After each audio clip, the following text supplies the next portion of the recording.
So, Steve, I just want to say thank you so much for joining me today on the podcast. Uh, just like everybody, we are practicing social distancing. And so this is my first remote interview. So thank you for being my guinea pig. I appreciate that. My pleasure, Eric. Thank you.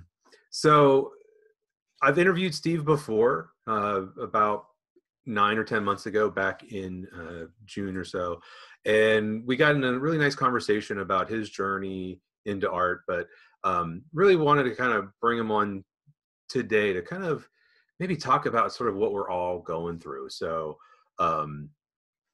so first of all, like Steve, I mean, with all the craziness, the COVID-19, and we're all on this here in Virginia, we're on a stay-at-home order.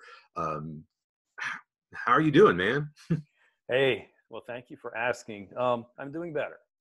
And I feel like with each day, I'm doing a little better. I remember, a few weeks ago, if you were talking to me now, I would probably be hiding under my sheets. Just, it was kind of a shock, but at the same time, we were hearing things. But it did feel like, in a way, at least when they canceled school quite suddenly, it felt like the carpet was pulled out from under us so suddenly.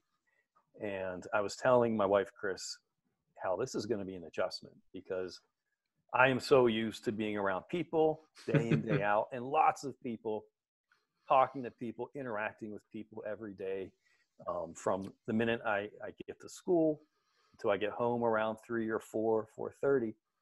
And now here I am trying to figure out what to do with myself, and having all this time to think about a lot of things that initially were very, very uncomfortable things to think about. But I feel like we all adapt in some way. And with each day, I feel like most people, I mean, this is just speaking for me. I don't know how universal this is, but I feel like with most people, we're kind of approaching more of an acceptance mode. And how do we get through this? How do we cope? And I think, at least as an artist, I'm doing things that are artist related to cope, as you are, I see.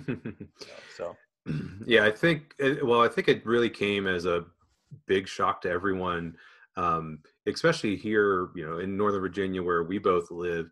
The school system just abruptly said, "Hey, we're closing school for a couple weeks," and it took everybody by surprise. And so there was a lot of things to figure out, and I think a lot of people everywhere are trying to figure out, like, okay, what does this mean? What are we doing? What is the new normal going on? And like you said, that period of adjustment. And I think it looks like, at least from social media, that things are kind of settling down and people are settling into this new routine and this new normal. But I want to kind of go back before we were all kind of staying at home and socially distancing, because you talked about being around people all the time. And, as a elementary art teacher, you have your colleagues, you have your students and things.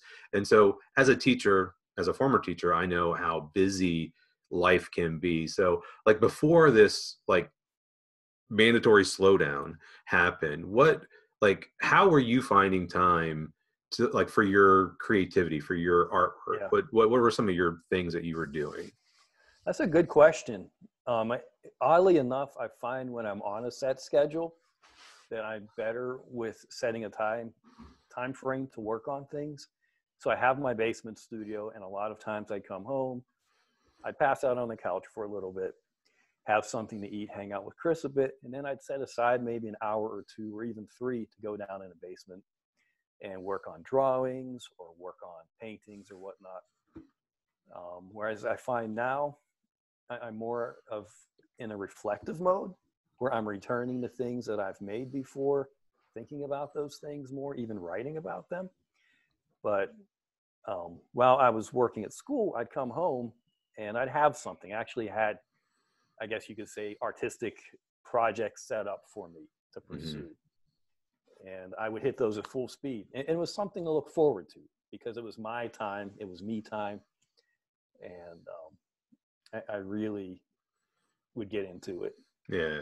So, Well, I think having that schedule, it's one of the things the pieces of advice that I give people, that notion of like showing up. And if we set a schedule and, when you have that schedule, like, oh, I have to be at work at this time, and then this time is mine, it seems to be a little bit easier. Have you been able, now that we're on this stay at home order, have you found a way to kind of schedule time, or is it a little bit more open ended, a little bit more free? it it is definitely more open ended and more free. And I found that maybe this is kind of a strong word, having trouble with it, but I found that's an adjustment thing. Right now, I'm trying to figure out, when do I set aside time to work on things instead of sitting down and binge watching whatever series is popular on Netflix or movie or whatever. So, I've been watching a lot of TV, unfortunately, but I have been working on art. Yeah. And I found, so currently I'm working on these little mini paintings. You might have seen them. I call them tone poems. And they're little 4.5 by 4.5 inch watercolor papers that I do abstract acrylic pieces. And I find if I do one a day, at least I'm making something small each day, even if it takes me a half an hour to an hour. At least I'm staying in some kind of creative mode, some kind of artistic mode. Um, and sometimes it won't be so linear. Sometimes I'll make 4 in a day, and then for 4 days I won't make anything. But it's still some kind of, my mind is still in a creative kind of Yeah. space for that week. Yeah, I think it's kind of like exercise, you try to keep in that habit of doing at least something.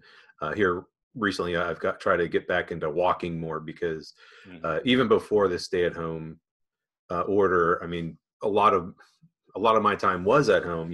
As a freelancer, as somebody who is part of that gig economy, Yeah. it's like a lot of my work is like sitting on the couch with a computer, emailing people, or doing social media and that kind of stuff. So this wasn't a huge adjustment for me because a large part of my week was usually kind of at home anyway.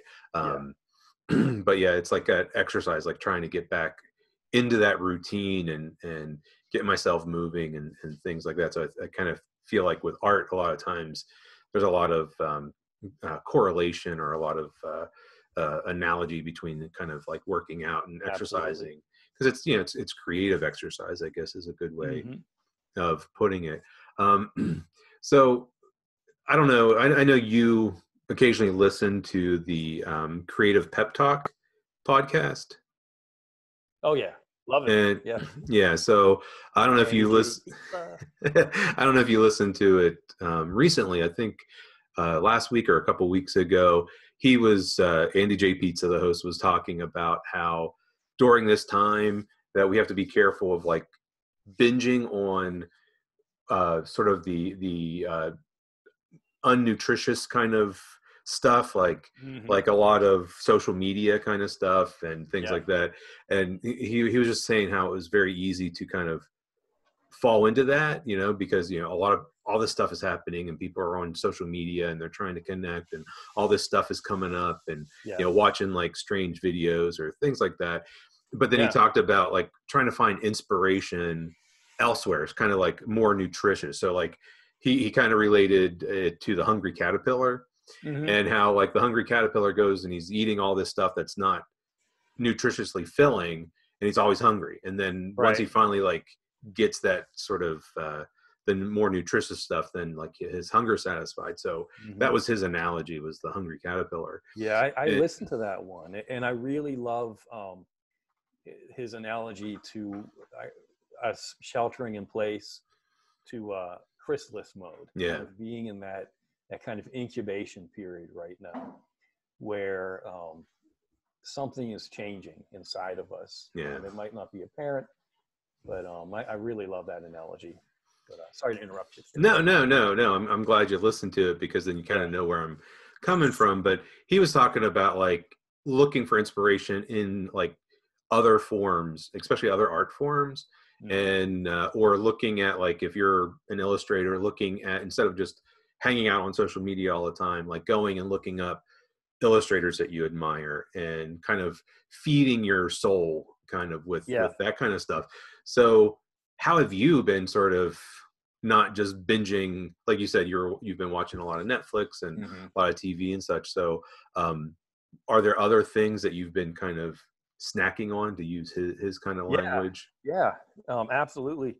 I've been reading a lot of my art books. Over the years, I've, um, I guess, collected lots of books, different kinds of artists. And honestly, some of them I might have looked at maybe 2 or 3 times in my lifetime. So I have a little place where I sit down by the fireplace now in the morning. Open up the blinds, let the light come in, open up the screen door, let some fresh air come in, and I'll look at different books. Like lately, I've been looking at the landscapes of David Hockney, which I find very comforting in a way. In fact, the day I decided to get my David Hockney landscape book, later on social media, I found an article that David Hockney is currently posting landscapes that he's doing from his home in, I don't know if it's Norway, but he moved somewhere where there's a beautiful countryside. He's Yeah. currently residing, and posting these daily sketches and drawings he's doing on his iPad. And apparently a lot of people are finding comfort in that. And I thought that was really interesting to read that right after I Yeah. pulled that book off the shelf. But yeah, just reading a lot of art books and listening to a lot of music, just revisiting CDs I've had in my collection that, again, collecting dust, records, whatever, just sitting down in my basement, sitting in the dark, maybe while the laundry's going, and just listening to music. So I feel those two things kind of feed your soul creatively, if you want to put it that way. But yeah, it's a nice break. I feel, we all need a balance. Um, you want to be aware of what's going on. You want to know what's happening. So you turn to Facebook, you turn to the news, but at the same time, it can be incredibly overwhelming and incredibly depressing. And you do have to find that balance, because you could be completely oblivious and act like nothing is happening, right? Hmm. Not a good place to be. Or I've seen people, I have friends on social media that are constantly posting what so-and-so is doing, how terrible that person is, or what's happening now with the virus and all these terrible things. And I feel you have to kind of find some middle ground between being aware, but also doing things that make you happy, seeking things that make you happy. That's very important. And Yeah. studies show that your immune system can be directly affected if you're constantly looking at things that are negative, or that just bring you down. You have to Yeah. find those things that kind of bring light into your life. And I think artists play a big role in that. Musicians play a big Yeah. role in that. And we've Well, seen that a lot. oh yeah, I was just gonna say. I mean, it's amazing. That's one of the things that I've been really amazed at. Once this thing started, and all of a sudden, everyone's going on lockdown, everything's getting canceled. Artists and musicians and writers like stepped up and just basically said, here, you see musicians playing concerts from their homes, and I just saw the other night that Garth Brooks and Trisha Yearwood, they did a concert from their home studio, Yeah. and they aired it on TV, Hmm. like on one of the major networks. That's pretty And cool. you see all these like live streaming um, of musicians playing music and songs and such. And so I think artists really stepped up. And I keep seeing these memes that are on social media about how, like, in this time of crisis, is like, what do we turn to? We turn to the Yeah. arts, we turn to the music, we turn to the movies, we turn to the books, we turn to the visual arts and all that kind of stuff. And I think it's really true. Yeah, absolutely. I mean, of course, my hat's off to the doctors and nurses and the medical people out there, the scientists. Those are the people we need. The grocery store workers, right? The custodians. But also, there's that side of life that is more, again, kind of nourishing to the soul. Um, that has to do with the arts. That has to do with music, acting, movies, film. I think we do take those for granted. And you see that when people pull funding, National Endowment loses funding. art education programs lose funding, and you think when that funding is taken away, people aren't seeing the bigger picture. They're not Hmm. really thinking about, well, how do these things affect us in a positive way? And how are we hurting people by taking this away? Yeah. I think I just saw in Germany, I guess artists have been granted like a big, I don't know if it's like a $500 million grant or something to help out independent artists and people in the arts industries. Yeah. You don't Yeah. I see think, that. yeah, I think a lot of other countries are, well, just like stepping up with kind of supporting artists and like freelancers, independent contractors and such. Um, but anyway, we could kind of keep going on about this, but um, oh, I had a train of thought, and then all of a sudden it just got a little derailed. Um, so that's all right. That's the Hey, nature of this. And that is, I don't have anything written down today, so this I'm just no, you're doing completely good. Doing better than I winging am. it. um, so I want to go back to you and music, because for as long as I've known you, for almost 30 years now, you've been into music. I mean, that's you turned me on to a lot of different artists and bands whenever we were in college, and we talked a little bit about this on our last interview, but I was kind of like wanted to kind of maybe delve more into that, because you said like you're using music as a way to kind of um, not just pass your time, but it's like you're kind of getting into that now that you're at, you got to stay at home. You can't go Yeah, to all those concerts that you like to go to and stuff like that. yeah, So, makes me sad.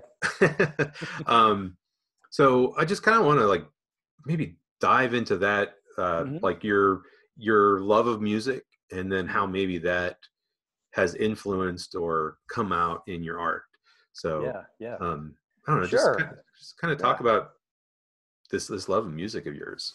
Well, yeah, and I think I personally see a lot of parallels between music and art, the audio and the visual. One thing, when I work on a lot of art, I'll listen to music in the background. But I think it clicked at some point a couple of years ago, the merging. How do I merge music and art into my own work? How do I try to show music through sound or through color? How do I show color through painting, right?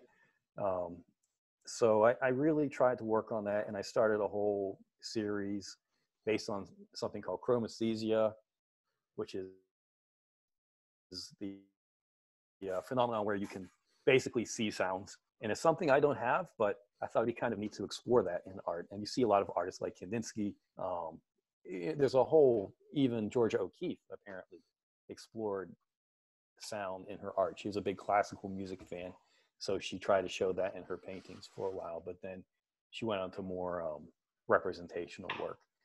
But yeah, I've been doing a lot of music-based paintings and whatnot over the past couple of years, and recently I've been collaborating with some local musicians.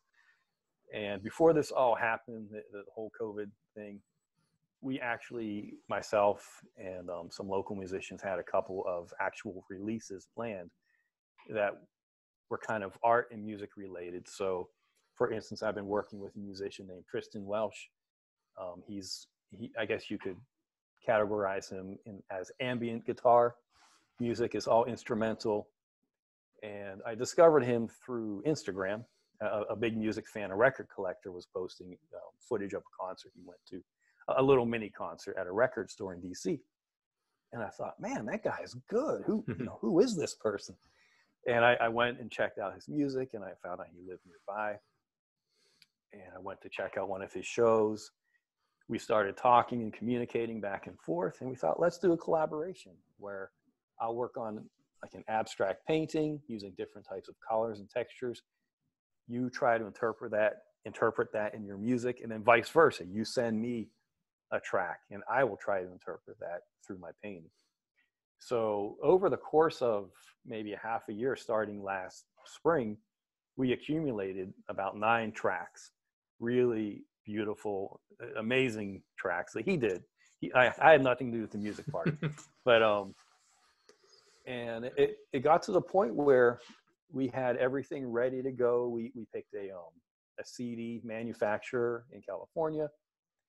Um, he lined up all the visuals. Well, Chris helped me a lot with that part, but we lined up all the visuals with the different tracks, had everything ready to go, and then this hit.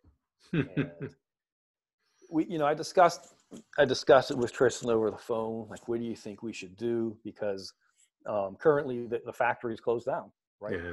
So you can't even manufacture them. Now you could go the digital route, but we did want to have something tangible for people to hold. Mm-hmm. I was actually making, so the little tone poems are actually part of this project. The first 20 or 25 people who buy a copy gets a tone poem with the CD. And at this point, I'm thinking, well, since we have this extra time and this release is now put on hold, I'll make one for every CD. So, we're thinking limited number of 100 pieces, and then maybe release it digitally. And if people would rather have the download option, they can. Yeah. And the nice thing about Bandcamp is you could add visuals with each track. So you could look at a little picture, which isn't the same as having it like physically in your hands or even seeing the painting in person.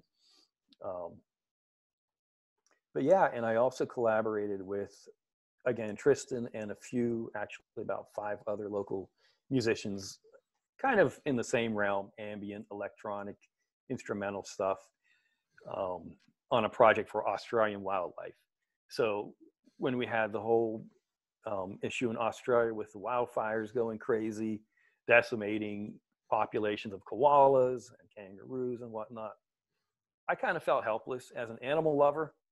I thought, what can I do?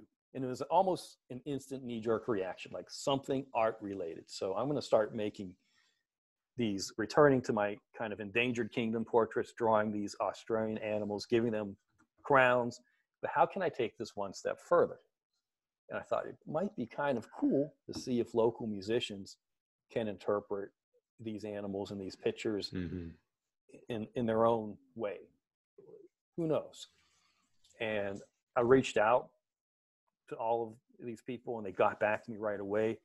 I was amazed at the enthusiasm and the quick response, because I thought, oh, I'll be lucky if I get one person, And again, that's been wrapped up. It's been mastered. I actually sent it to a really, really great guy, a prominent musician in the area, a guy named Doug Kellmeyer, who was in a group called Ambient Eye.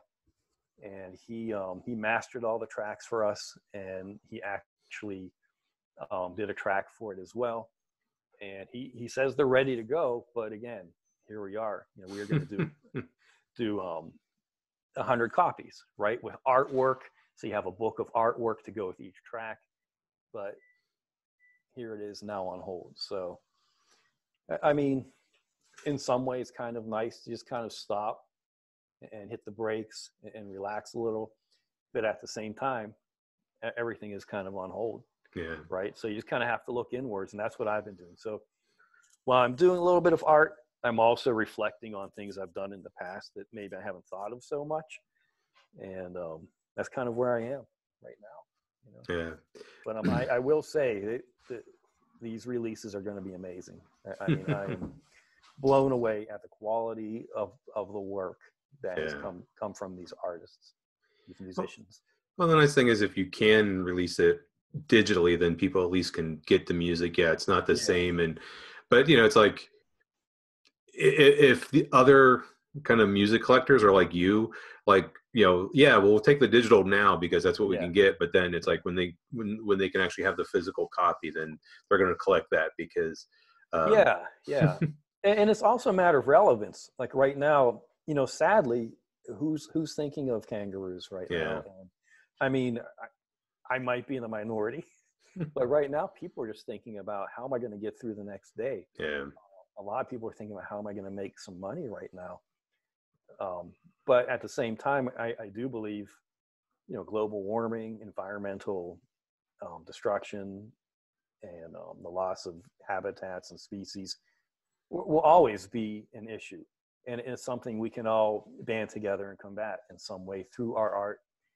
For instance, all the money, I didn't mention this, all the money, all the proceeds from this release is going to an organization in Australia. So I'm Yeah. thinking right now, I was doing some research, and in an organization called Aussie Arc right now, they set aside land and they help repopulate different kinds of species. I'm thinking of the money going to them, but I'm not sure yet. So we're still working on that part. But But like you that will always said, be an issue. But it's just not on the tops of people's minds right now. yeah. Well, like you So said, it's this whole new situation has kind of commandeered everyone's attention, and it's well, when we were seeing all that footage of the wildfires in Australia, and seeing that devastation, it's like, oh, that's front and center. Oh, we have to yeah. do something. And then it's like, oh, now here we are, like months later, and it's like, oh, there's this other this huge worldwide crisis now, and it's like, how are Mhm. we kind of dealing with that? So Yeah. so I'm going to go back. You were talking about the music and talking about your collaborations, and that word ambient. So I know a lot of the music that you listen to is what people might consider ambient. Do you want to like talk about that, and like Oh yeah. why why you enjoy that, and how that, I mean, you're talking about how like that chromesthesia, how do you say that Yeah, that's right. Chromesthesia yeah, or so synesthesia. yeah. And so, and you were talking about how, kind of trying to relate sound to visual images. But, it's like, because I think whenever a lot of people are like, oh, yeah, I listen to music, and Hmm. it's like they think about like their favorite bands, like, pop, rock, Yeah. singers and such, which you listen to those things too. Oh But yeah, I absolutely. know a big part of your collection is this kind of ambient or instrumental. And so what's been the appeal or the attraction to that kind of music for you? Hmm. I that's a great question, and I shouldn't assume that a lot of people listen to this, although I feel like it is definitely experiencing a resurgence. Hmm. In the early '90s, it was getting kind of big, and it was more a result of the whole techno movement, and it's more like a come down from that. Whereas I think now it's more, we're so overstimulated now that so-called ambient or instrumental music has a kind of relaxing quality to it, although a lot of it doesn't. Some actually can be quite unsettling and can jar your senses depending on the subgenre. But um, I guess in plain words, I like the that there's no, you're not spoon fed the meaning, so it can be interpreted in different ways. I think in a lot of ways, when I think of music, I think of different tones having colors. I think of the layers in the electronic music or the ambient music having different textures. So you can relate that to like a watercolor painting, just the different layers and colors of paint, or an acrylic painting, and how those harmonies kind of merge. And you see that when colors merge in a painting.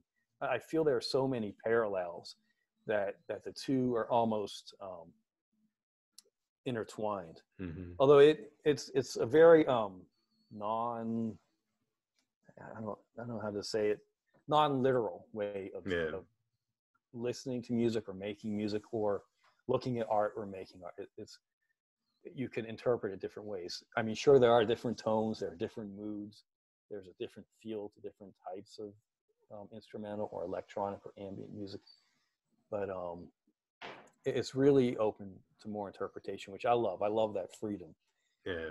Whereas I feel like some people with more literal minds, they need the lyrics, they need, and that's fine because I appreciate that too. But I guess I'm Hmm. more an ambient guy. Well, So, would you kind of relate ambient music to kind of like more non-objective type art? I know a lot yeah, of people will say like, oh, abstract art, but abstract art can be yeah, representational, can have a very specific meaning, yeah, whereas yeah, non-objective art is really means no object, no subject. So, yeah, yeah. so do you think that that's a good comparison, like non-objective art to That's ambient? actually a more accurate comparison, because a lot of times you can't really, I guess, identify the instrumentation. Yeah. Sounds can be manipulated from any kind of source material. I remember seeing a show in Pittsburgh. I used to go to these cool shows at a place called the Millvale Industrial Theater. And I remember this guy had a glass with ice cubes in it, and he had a contact mic in the glass, and he literally was playing this glass of ice cubes and then manipulating the sound on a mixer. And I thought that is such a strange but cool way of making music. It was borderline non-music, but so your source material can be anything. You can manipulate sounds from anything to create music from it. It's not like, oh, that's a guitar, or that's a set of drums. And a lot of times if a guitar is used, such as in the case with, say, Tristan Welch's music, when you listen to it, a lot of times you wouldn't even know. You'd think keyboards or strings or something otherworldly, some strange alien communications going on, you know. So I do like that openness in both painting and in music. But yeah. So I can definitely see that, like with those the tone poems that you were mentioning, and then also the series, the larger acrylic paintings that you had been doing. I don't know if you have a particular word or name for that series of paintings or not, but yeah. So it's just, I think it's a really interesting kind of connection between the two different art forms, and you know, part of this podcast is to try to help inspire and encourage artists and makers and musicians and creative types to really kind of think about how they can make those connections, because I think, you know, making connections is part of the creative process. So let's take your tone poems for example. What is your creative process for those little, you said they're 4.5 by 4.5 squares? Yeah. So the tone poems, they obviously are kind of a reference to music or even poetry itself. But really, sometimes I'm not even listening to music, and it's more like a reverse process. Like when it's finished and the viewer looks at it, what do you see? But also, what might you hear? Right? But those are pretty easy. You know, I'll tape off the sides. I try to make a little border and establish kind of a boundary on that paper. And I might put down, you know, squirt a little bit of paint here and there. I use some ink, and I'll use either palette knives or a squeegee. And I kind of just very carefully, not very haphazardly, but very carefully, just kind of scrape it around, try different things. I would say about 1/3 of every attempt is a fail. Most of them, or not most, but a good third of them have been thrown away because they either gotten too muddy or just completely messed up. I mean, you could really mess up creating non-objective art. But again, a lot of it is in the eye of the beholder. But it's a fairly simple process, inspired by music, but more of a reverse thing, like where the viewer might imagine what kind of song or musical passage when looking at it, if any. And that's why I call them tone poems, because you have different tonalities of color. You might have a very dark piece with lots of darker colors, maybe different shades of purple, but then you have a little bit of orange or yellow kind of flickering through. Those could be bright melodies within, you know, long, thick passages of sound. But it seems a little indulged, but it's something that I guess as an artist takes my mind off of things, and hopefully other people as well. Yeah. You know? Well, I mean, like you were saying, like artists like Kandinsky and many others have always drawn inspiration from music, and so I don't think it's indulgent in any kind of way. But I like that notion, like, you know, it's you call it, like, and you even title them tone poem. So I think it kind of helps the viewer to be like, oh, okay, a tone, and, you know, that notion of trying to hear something. But it's an interesting notion, this notion of hearing with your eyes, maybe. Yeah, exactly. And there, you know, with teaching art, we always kind of talk about, unity and rhythm and harmony Mhm. and all that kind of stuff. And so there's a lot of correlation between music and Yes. art. So you were talking about revisiting your art books, trying Mhm. to find some inspiration from different artists, and then talking about turning to music. Uh, are there any other sources that you use to kind of draw inspiration or motivation from? Maybe not necessarily during this time period, but any Mhm. time period. Like what, besides Yeah. that, besides Oh, art yeah. books. Yeah. I think maybe first and foremost, nature. I don't know what I do without having these windows and this yard Hmm. around our house, especially during this time. It's the one thing more than anything that has kept me somewhat happy and sane. But just the colors of nature, um, the temperature, the feel in the air, I think those are very nourishing, but also very inspiring. So even if I take a small walk, just the sights and sounds um, make me happier, but also can inform my work. That's one reason why I miss living in Leesburg. I found the walks in Leesburg were much more interesting than, Yeah. say, the walks here in Sterling, Virginia, just with the history and whatnot. Yeah. I would take a walk maybe 4 times a day or 4 times a week, and I'd always come back with new ideas. Something would, and a lot of times it was photography. So I'd bring my little digital camera around. This was before you could just use your phone and take pictures. And I would go on these little photo hunts, like just try to find things that were kind of interesting, or for whatever reason, sometimes for reasons I couldn't put into words, but for whatever reason, kind of stood out to me as an interesting shape or color or texture, or the way the sun hit a building, or the way a tree cast a shadow. Hmm. I would try to take pictures of those, and you might have seen them. No, Um, yeah. Chris got me into Instagram way at the beginning, especially when they had all those neat, weird filters. And I just remember all my pictures are very kind of abstracted photos of Yeah. things. So yeah, just being aware of your surroundings. I mean, the small things, like the Hmm. way shadows flicker in your house through the trees in the morning. Hmm. Um, I find that incredibly inspiring. Do you find now, do you still kind of take your phone now and kind of capture those same types of things? Or do you find that you do it a little bit, but then maybe not Yeah, as much as you used to? yeah, I do it. It's not as much. I wish I did get back into that, because it really keeps you aware. It keeps you on your toes, but more in a subconscious way Yeah. than in like a dutiful way. Yeah. It's kind of where you train your brain to notice Yeah. things.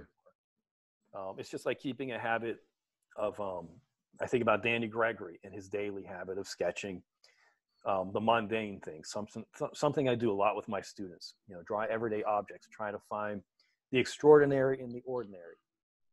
I think that's really important, and especially during these times, Hmm. just Oh, with the we're all little things. spending so much time within Yeah, our homes or around our homes and not going a lot of different places. So yeah, things are going to get very ordinary, and maybe even some people will say kind of boring. But I yeah, think it's that notion you were talking about of like that habit of finding the extraordinary in the ordinary. Um, I kind of think about like when you had a digital camera, it's like, okay, I'm purposefully carrying this other object around with me. And even if you're just going out for a walk, okay, in my pocket or on my wrist, I have this little camera, and its sole purpose is to take pictures.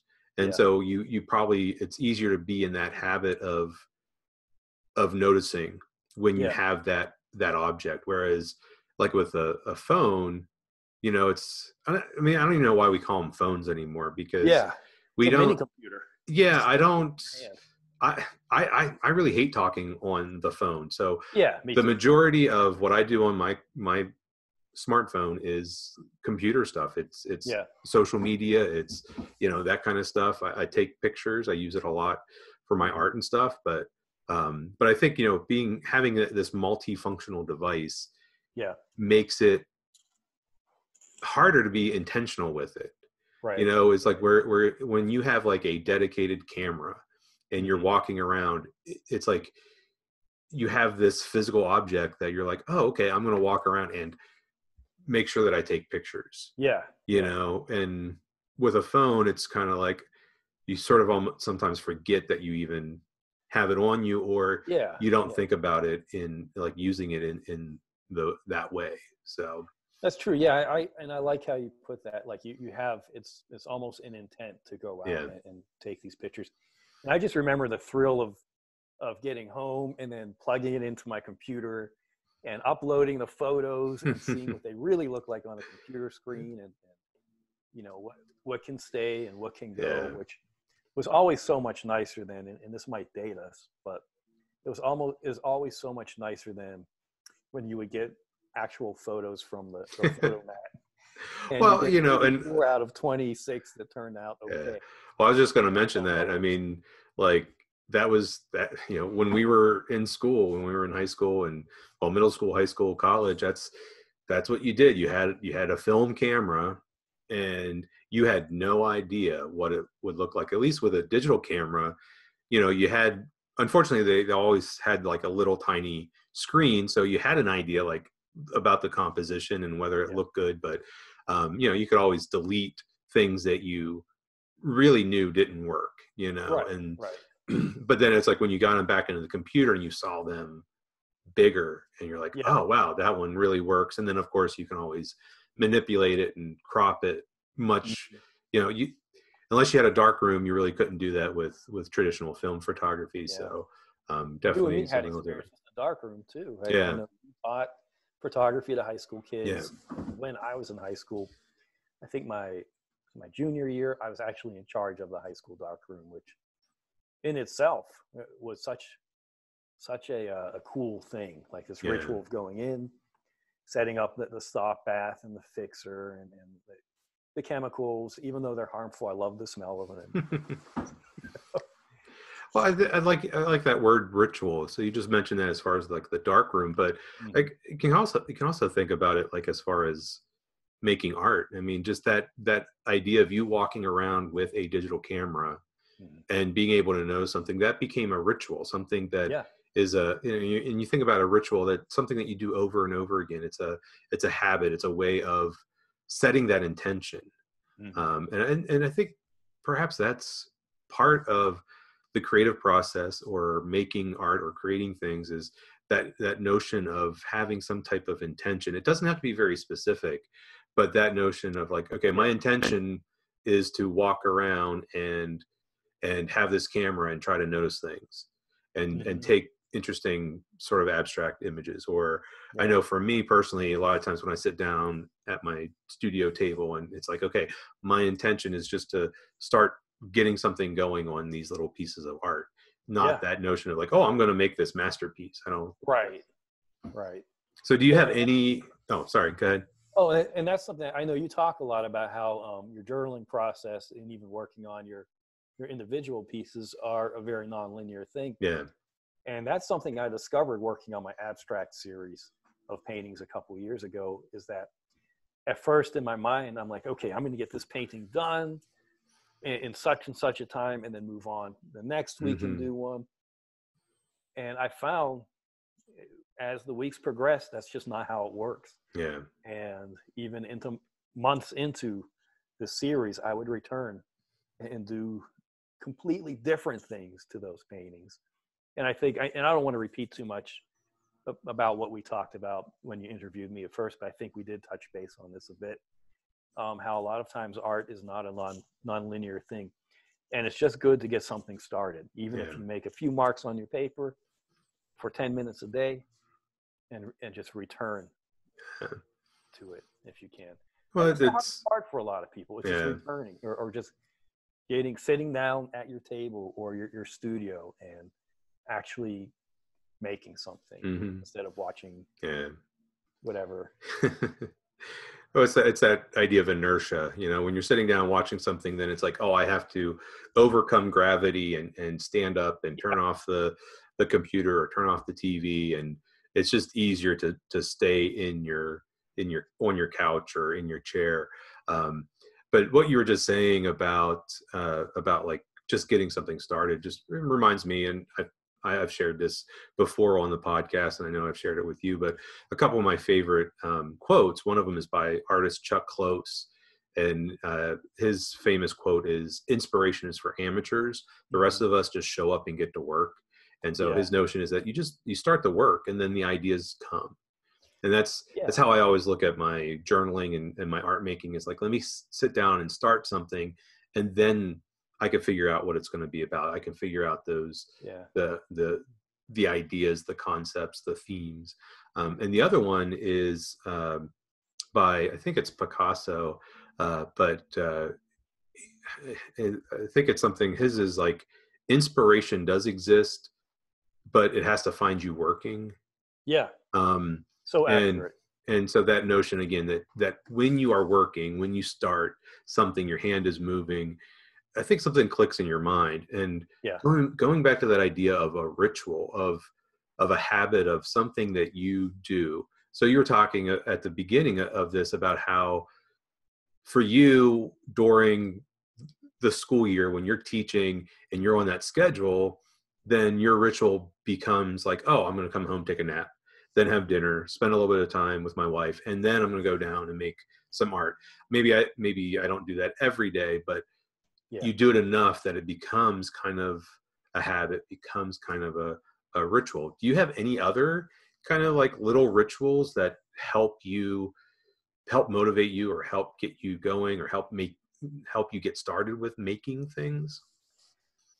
This might sound kind of boring, but it's probably one of the most common rituals that most people have, and you can probably guess it, and that's making coffee in the morning. In fact, it's funny because yesterday Chris made this really good iced coffee, right? Hmm.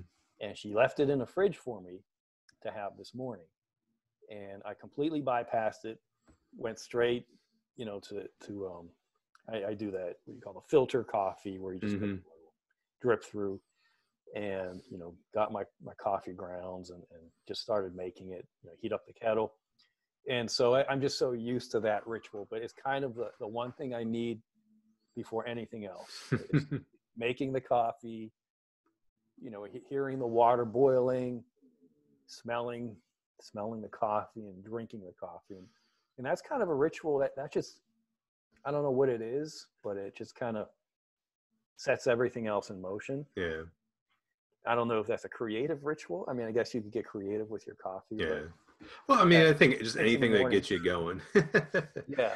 I mean, I think Um, anything that gets you going, but I mean, yeah. is there anything like more specific to your art making, or um Um, it's kind of, I guess it's kind of random. As long as I visit, I mean, there's a need. I have a need to go down into the studio. If I don't after a couple of days or a few days, I do tend to get kind of moody and not feel so good about things. And um, so eventually the studio will find me down there.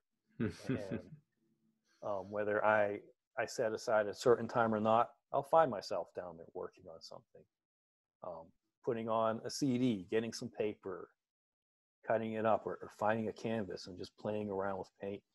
And eventually, like you said, Picasso said how um, inspiration is found in the work process. hmm. I'm not a big fan of the whole waiting for the muse to arrive, or that whole romanticized. Yeah. You have to work, and Yeah. that's when the things almost at a subconscious level start happening in your brain, and going onto paper or canvas or whatever. It's not such a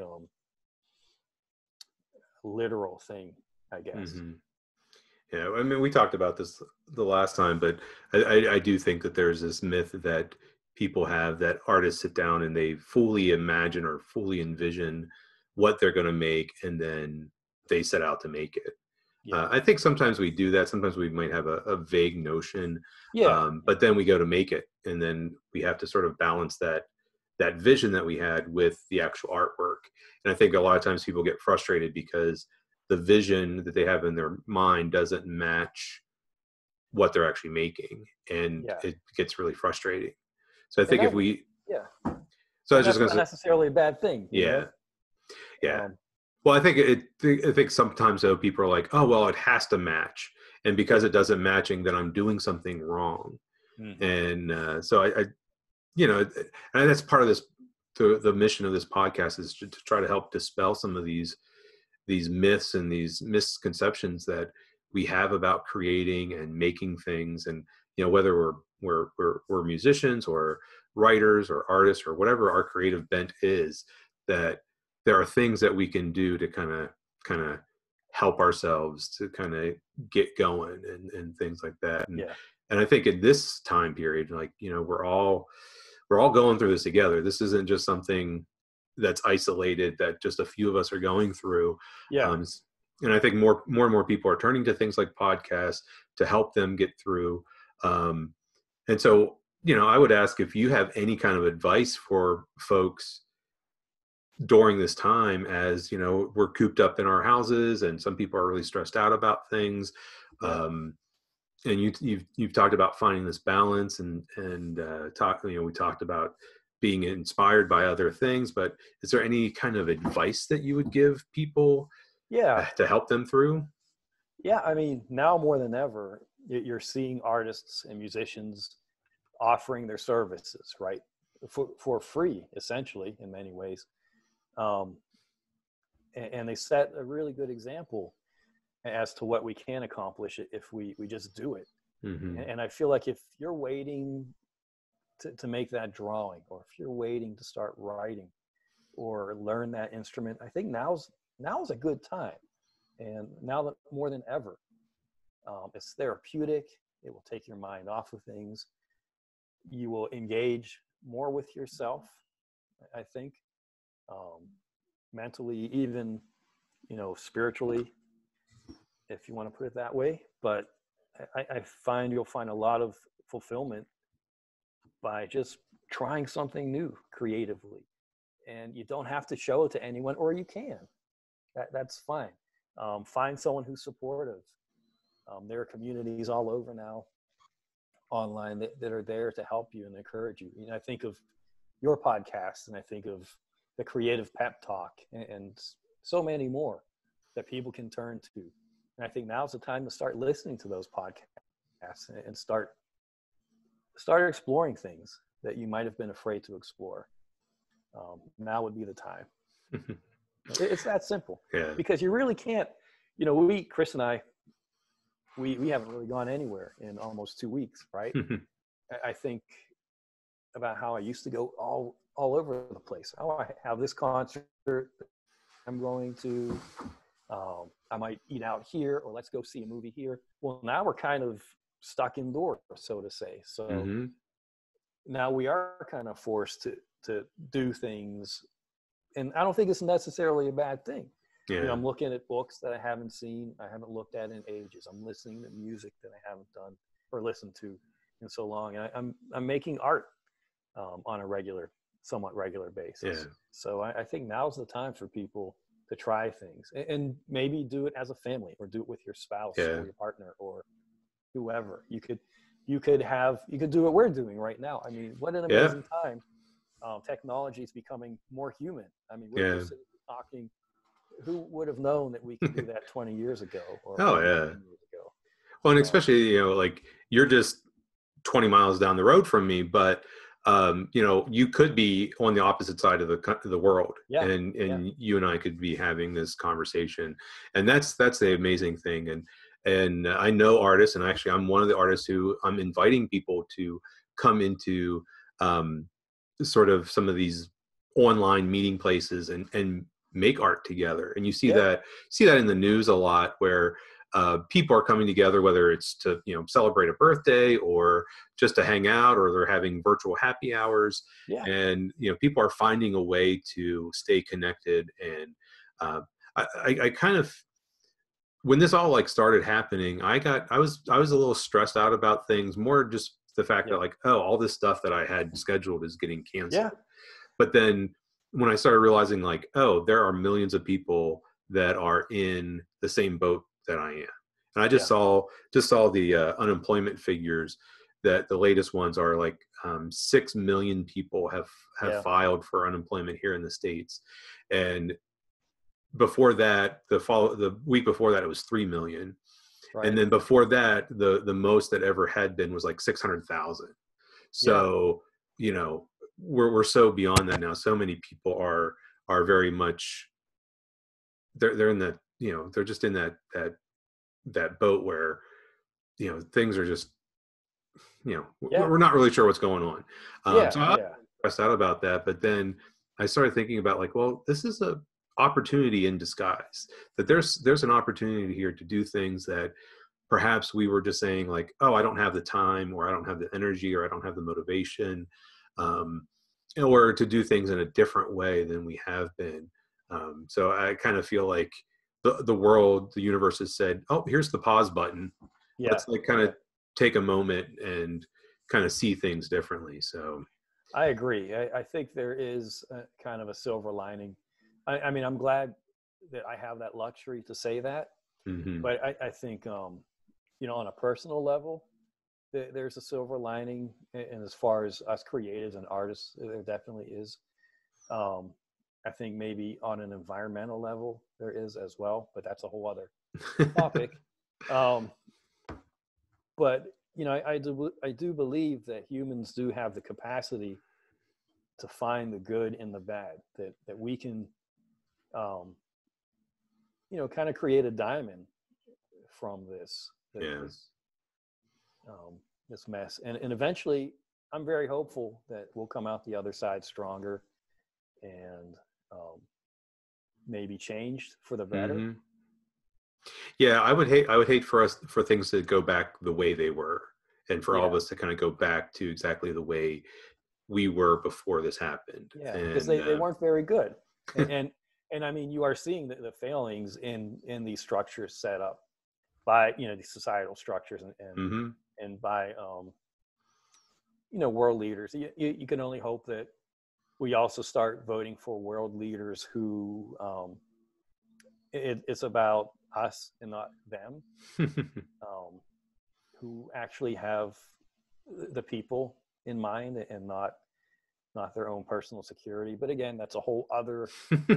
But I believe it's all interconnected. You know, yeah, it affects everything, and we're seeing that. And I think yeah, one thing that we're all learning is, even though we're all very much individuals, we are all very much connected. yeah, We are all so much interdependent on each other, on this planet, um, on different systems that have been put in place.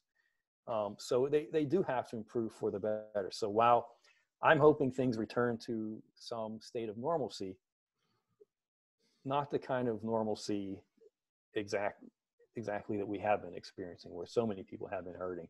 yeah. Um, it could be a lot worse for us. Like right now, I feel very lucky. Here we are. We're talking on computers. We're in our nice homes.